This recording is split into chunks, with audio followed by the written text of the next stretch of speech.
Hi, it's Corrine for Cut at Home, and today I am making a gift box and wrapping it with the Tim Holtz tissue paper. And I'm making my own box. I'm using 12 by 12 white cardstock. I do have a video where I go into great detail about how to make a box this exact size. I will link that in the description box on my YouTube channel at Corrine's Creations. So it'll be under the description box if you want more detailed information. But I'll quickly show you how I do this. And once you have the concept of this, you can make any size box that your paper size limits you to. So this I'm scoring at 4 inches, and you will have seen me score it twice because it is thick cardstock. So I scored it at 4 inches, turned it, 4 inches, turned it, 4 inches, turned it, and 4 inches. So all four sides I'm scoring in at 4 inches, and now we're cutting the score lines.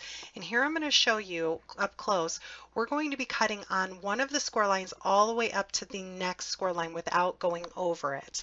And then we will do the exact same thing we did when we scored it. We will rotate it once, skip a score line, and cut it again. I like to use my paper trimmer because I can get a straight cut, but you can use scissors as well. So here's what it ends up looking like. Again, we scored one, rotated it, scored it, rotated it. And now we want to fold on all our score marks and give it a good crease with our bone folder. This will help show you the shape of the box that's taking place. And this is going to be a 4-inch square box. So now I'm just folding up my tabs, and I like to look at it both ways. I fold it on the inside and then fold it on the outside and see which way lines up better. You want to make sure your box is lined up very well to make it look seamless when you're done. And now you can use tape runner if you prefer. I like to use wet glue because it gives me a little time to move it around if I need to. So I'm using some Scotch Quick Dry, and I'm adding it to the entire tab. I'm making sure to get all the edges of the tab so it lines up nicely and glues down nicely. And once your box is glued together, it ends up being a very strong box because it's essentially two pieces of cardstock on each other. So it ends up being a nice sturdy box. I'm using my bone folder just to make sure it's all pressed down, and here is my box. This looks great with pattern paper as well. I've done a Christmas box like this using graphic 45 paper from Cut at Home, and it was beautiful. So now we're making the lid. You don't need to use a full 12 by 12 if you don't want. I'm using an 8.5 by 11, and I'm cutting it to 6 1/8 inches square because you need your lid to be a little bit larger than your bottom box so it fits on nicely.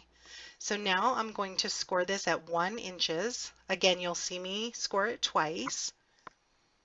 I'm doing 1 inches, rotating, 1 inches, rotating. So again, it's all four sides. And now we're going to do the same thing where we cut on the score lines. However, it'll be a little bit different. We're going to cut across from each other. So here I'm cutting out a small notch. And this just eliminates bulk when you fold your corners together. So I'm doing that on both ends. I'm going to rotate it all the way around, and on the opposite ends do the exact same thing.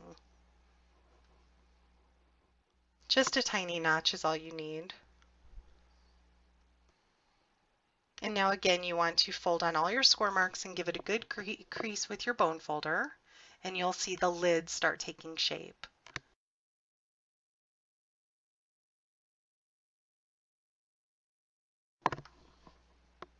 I'm again adding my glue to the entire tab, and on the lid I like to glue the tabs to the inside of my box. It just gives it a cleaner look. So I'm just quickly adding my glue and pressing it down. And this will give it a perfect lid for your box. And like I said, once you get the concept down, you can make any size box that you want. But I needed a size for a little birthday present that was going in it. So here is both the bottom and the lid, and then what I did off camera is filled it with my gift, added some tissue paper, and now I'm using the Tim Holtz tissue paper and wrapping it just like you would a normal gift, adding a little bit of Scotch tape to hold it together. I love this tissue paper. There's so many things you can do with it. This is the Postal Ideology Postal paper. So now I'm using some more of the tissue paper. I'm just pulling off an amount and I'm folding it over I think 3 times I folded it over. I'm using the Heartfelt Creations Ariana Blooms die set. You can use the Heartfelt Creations sunflower set also, is what I was showing you there. But I love the Ariana Blooms. I use these a lot in my videos because I love making handmade flowers out of this. So the tissue paper makes great flowers too, and it matches your wrapping paper. So I cut out some more off camera just to give me several to work with. I'm separating the large flowers and I'm using some hot glue and adding 2 of the petals together, or 2 of the flowers together. Now with the remaining flowers, I am going to give them a little dimension. So what I'm doing is folding them in half, adding a little bit of hot glue and folding them in half again. You want to be careful using hot glue. If you're more comfortable with wet glue, that's fine. It just takes a little bit longer. So again, I'm folding them in half, adding a touch of hot glue, folding them in half again. And then we will be adding those to the existing flowers that we have down there. Again, this is the largest size in the Ariana Blooms that I'm using. And I believe I had 6. You could do as many as you want. You can make this as dimensional as you want. I just used what I had there. Here's my last one. This tissue paper also, you can ink it, you can stain it. I wanted it the natural color. So now I'm adding a little bit of hot glue and adding that to the center point of my flower. And the next one, I'm adding it across from that first one that I did. So here I show you a little bit closer. There is one, and that's the one across from it. And now I'll be adding the third one to the side of that, and then the fourth one across from that one. So you just basically want to alternate them. And now I only have 2 left, so I'm going to add those to the offsetting them to the other flowers that I did. I can add more, but at this point I choose not to. I'm going to use the next size down flower petal and add those to the center of this flower. So I add, I think, 5 or 6 layers. I'm not quite sure. I just kept adding until I got the dimension that I was looking for. And this was a very quick process to do.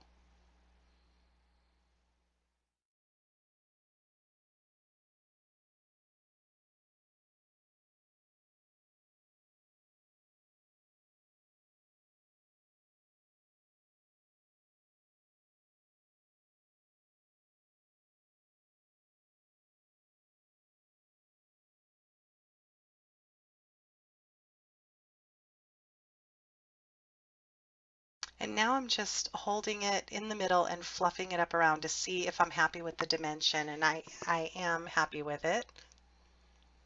I'm using some red satin ribbon that I had in my stash and wrapping it around the present, and I will use a little bit of hot glue to adhere it to the top of the present. Not worried about how it looks in the top because I plan on putting the flower on there.